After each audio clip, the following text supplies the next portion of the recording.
Boa noite a todos. Paz e alegria em nossos corações com o nosso amado amigo, divino amigo, Senhor Jesus. E nos sintamos todos muito bem, sempre mantendo muito claro dentro de nós mesmos e muito agradecidos pelo apoio que cada um de nós recebeu para estarmos aqui neste ambiente, nesta casa, na noite de hoje. Saiba que recebemos esse apoio do nosso mentor, do nosso protetor, mesmo as pessoas que estão em suas residências e vão nos acompanhar pelas redes sociais posteriormente, também podem manter no momento certo essa sintonia e se ligarem ao mentor e o protetor espiritual. E recebemos esse apoio deles porque para eles também faz muito bem estar neste ambiente. É aqui que eles têm a oportunidade de se revigorarem, de se revitalizarem nas suas energias para continuarem com a tarefa que assumiram perante a vida maior e num compromisso conosco. Compromisso esse que se realiza por afeto, por uma amizade tão carinhosa, tão bonita. Sabe, eles têm uma disposição tão gostosa de estar conosco e nos ajudar. Se a gente pudesse, sabe, deixarmos um pouquinho de lado deveres, compromissos, afazeres, a rotina, a correria do dia a dia e nos lembrarmos como somos cercados por tanto amor, cercados. Isso faz tão bem para nós, porque o que nós mais necessitamos é justamente de sentir isso. E é Ele que nos auxilia na conexão, na sintonia com a vida maior. E é essa conexão com a vida maior que nos acode, que nos socorre, que nos cura, que nos acalma, que nos tranquiliza, que nos possibilita continuarmos com a nossa jornada terrena, refazendo-nos diariamente, não é? Então, por tudo isso, é que a gente tem que encher o coração de gratidão. E a gratidão, como diz a espiritualidade, não deve ser só uma palavra da boca para fora. Ela deve ser também o nosso agir, Porque a gratidão sincera é quando nós agimos no sentido do bem, da bondade, da tolerância, da afabilidade. É o agir que mostra a nossa gratidão sincera e verdadeira. Senhor Jesus, se conosco, agradecemos por esta noite. Caríssimos, nós vamos comentar hoje com vocês sobre a parábola do filho pródigo, que está no Evangelho de Lucas 15, 11. Nós vamos observar que essa parábola só existe no Evangelho de Lucas. Ele não tem nenhum outro dos evangelhos canônicos. E assim mesmo, não é uma parábola que ela se apresentou nos primeiros séculos da existência do Evangelho, da Bíblia, da Bíblia cristã. Ela foi surgir há um bom tempo depois, mais de um século depois, é que ela foi inserida no Evangelho de Lucas. Então, todos nós conhecemos muito bem essa parábola, não é? A maioria de nós, Porque ela traz para nós uma lição enriquecedora, Vamos falar então do filho que é destaque por parte do próprio Jesus que vai nos contar a parábola. Ele destaca então que um pai tinha 2 filhos. Ele tinha 2 filhos, Ele tinha 2 filhos. Ele tinha um mais velho e um mais novo. Aí um mais novo, em determinado momento, chega para esse pai e diz: meu pai, peço a ti, quero a minha parte na herança. E esse pai era muito abastado, muito abastado, como um grande pai. Ele quer a minha parte na herança, porque desejo ir para outro lugar, viver minha vida. E o pai, bondosamente, generosamente, compreendendo que é justo que um filho viva a sua experiência. Não é justo? Né? Como é que a gente aprende na vida? Tendo experiências, né? Muito justo. E esse pai, que era um pai muito sábio, riquíssimo e sábio,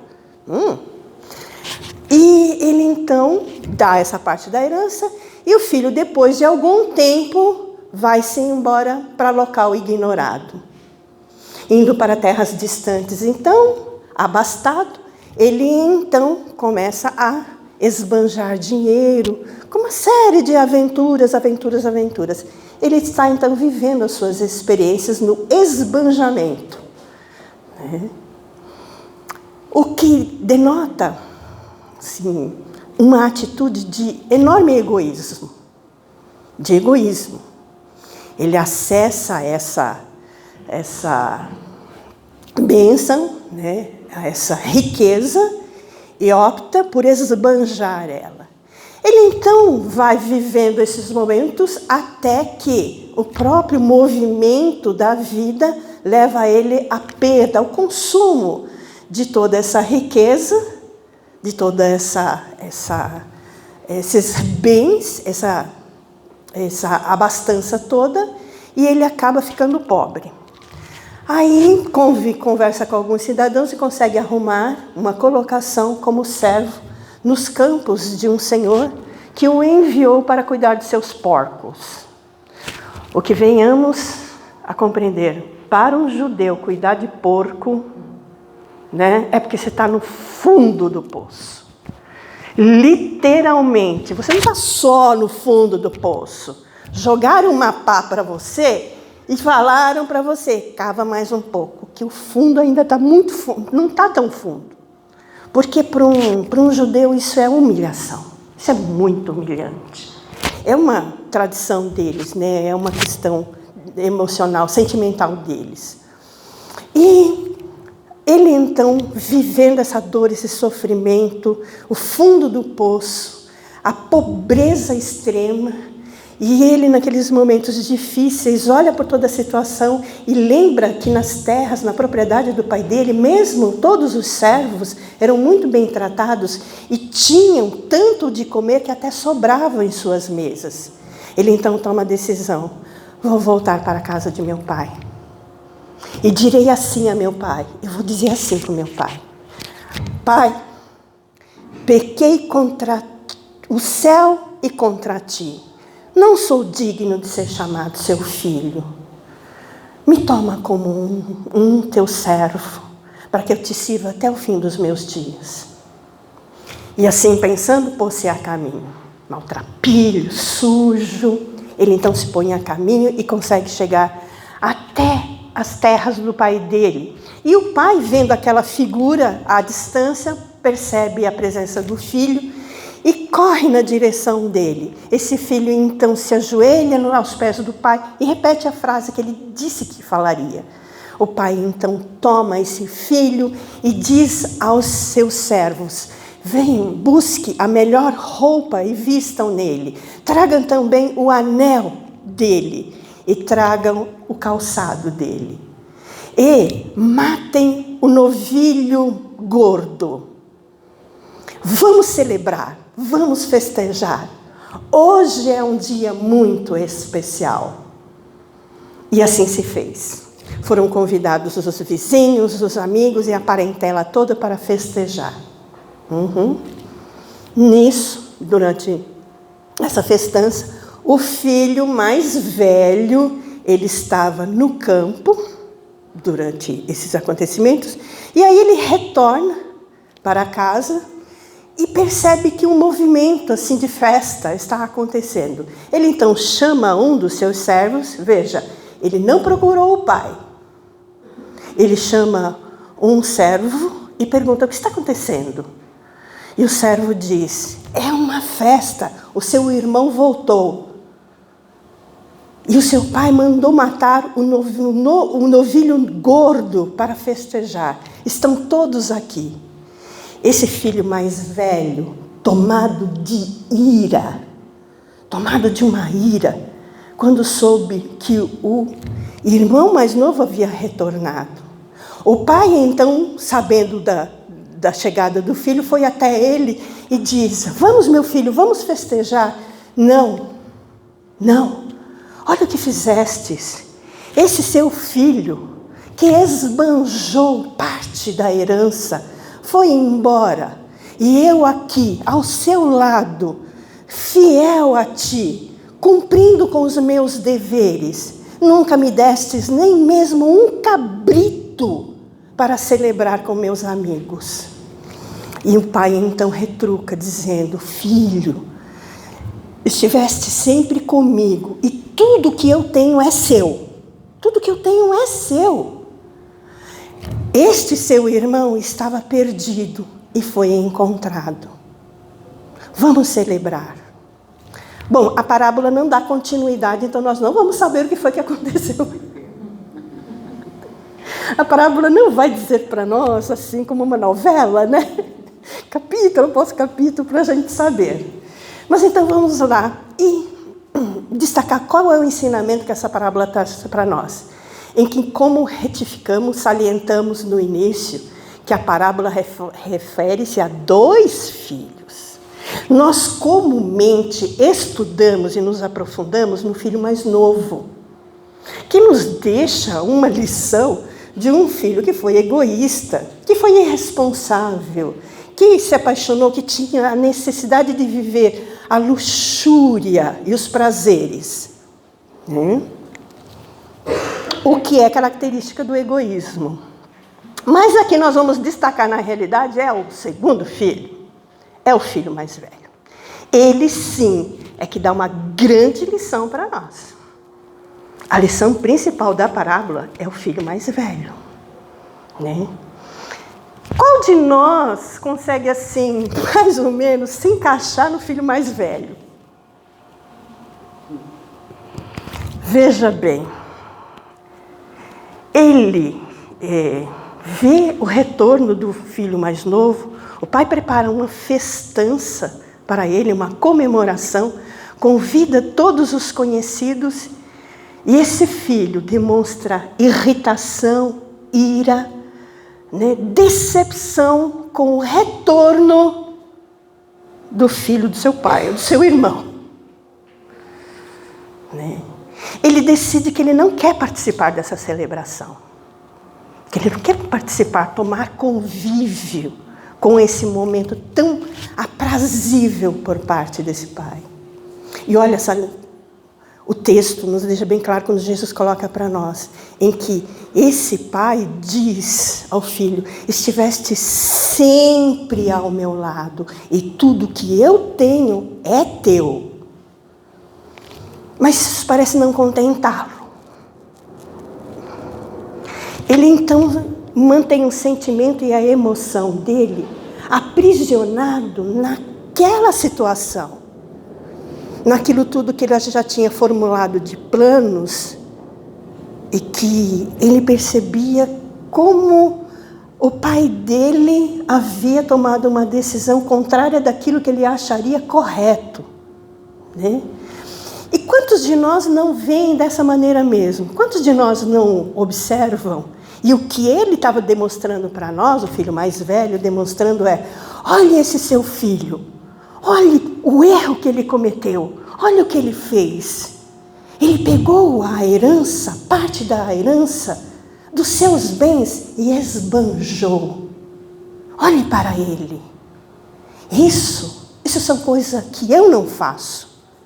Eu não ajo dessa maneira. Eu sempre estive por aqui. Quantos de nós não se encaixam nessa condição? De observar o deslize e o erro de uma outra pessoa e chegar à conclusão: isso eu não faço. Isso eu não faço. Não. Olha o que aquela pessoa falou. Olha, você viu, menina? Você viu? Ai, essas coisas eu não faço. Parece meio teatral aqui. Mas quantos de nós não se prendem em olhar o deslize, a escorregadela do outro e salienta e se coloca numa posição de vantagem, né? De mérito, porque estas coisas já não faz, ou não faz nada disso. E se coloca, inclusive, numa posição de superioridade em relação ao outro, que é o que nós vamos ver desse filho mais velho. Ele se coloca numa posição de superioridade em relação ao mais novo. Olha que aventureiro. Olha que descabeçado, olha que irresponsável. Gente, quem é que não tem irresponsável na família? Não vou pedir para levantar a mão, porque já sei que todo mundo vai levantar. Não, eu tenho. Eu tenho, sabe? E todo quanto é família tem, uma maioria, né? Absoluta. Porque faz parte, as famílias, elas têm papel de compensação, né? A gente recebe um irmão que precisa de bons exemplos para ele poder se redirecionar na vida. Deus dá essa chance para todo mundo. Então, observamos o egoísmo desse filho mais velho, em que ele se coloca numa posição de superioridade, né? Ele se prende a isso. E também vamos observar, né, a questão dele de não querer compartilhar, não querer participar daquela festa, daquela comemoração, daquele momento tão especial, em que o pai dele demonstrava, acima de tudo, bondade e misericórdia. Qual é a atitude desse pai com relação a esse filho? Ele compreendeu que esse filho precisava daquela experiência, queria aquela experiência. De nada adiantava tentar detê-lo. Justo. E no momento certo, quando a vida dá as suas alfinetadas, as suas agulhadas, a gente realmente percebe que tem que voltar para trás e refazer o caminho, né? Então nós observamos que ele se recusa a compartilhar da benesse da vida do irmão, dessa benesse, dessa coisa boa da vida do outro. Pois é, a gente também às vezes não é assim. Vamos dizer que a gente conhece alguém que é assim, né? Ficou melhor? A gente conhece, né, Silene, alguém que é assim, porque a gente já não é mais assim, imagina. Nós não somos. Sabe aquela pessoa que recebe uma promoção? E aí já vem alguém que fala assim, também? Puxa saco? Não é? Então já vem logo com um ponto negativo, né? Já coloca, acrescenta algo, um defeito, algo negativo, para justificar aquilo da vida, da graça, da bênção, do acontecimento, da melhoria da vida da outra pessoa. Não é? E quando uma pessoa fica bem de vida, melhora financeiramente, também, né? Está roubando. Não é? Isso para ficar assim só no principal, mas tem tantas outras coisas, né? Que é a vida do outro dando certo, a vida do outro feliz, né? Que é o que a gente fala a respeito de vivermos a nossa vida em plenitude. E o que é viver na plenitude? Viver na plenitude é assim, é se alegrar com o outro, é chorar com o outro. Viver na plenitude. Alegria, contentamento, buscas, experiências, aflições, medo, dúvida, incerteza. Todos carregamos isso. Mas observamos que o filho mais velho, ele não quer, ele quer distância disso tudo. Para ele aquilo não tem cabimento, ele não quer participar, ele prefere um distanciamento e ficar o chamado emburrado, né? emburrou e não quer saber, do que desfrutar daquele momento. O que demonstra assim o egoísmo, o nível do egoísmo, a condição de egoísmo. E quando a gente fala de egoísmo, nós podemos destacar aqui que todos nós somos egoístas, viu? Todos nós somos egoístas. E o egoísmo, a gente tem muito essa visão de que o egoísta, ele quer tudo para ele, né? Ele quer tudo para ele. E nem sempre é assim. Existem matizes do egoísmo, né? Que se coloca justamente nessa posição do filho mais velho, em que nós observamos que, acima de tudo, a atitude dele demonstra avareza, porque com o retorno do irmão ia ter que dividir a herança de novo. E depois nós vamos destacar ainda na atitude do filho mais velho o apego às regras. Apego às regras. Olha quando o filho diz: tenho estado ao seu lado e tenho sido fiel a ti e às leis. É assim que ele diz. Então, é o apego à regra, né? E existia realmente essa questão de, para merecer a herança, havia a necessidade de estar ao lado dos pais e cumprir fidelidade e a lei. Para justificar para todos que vissem no seu entorno o merecimento daquilo que se estava recebendo.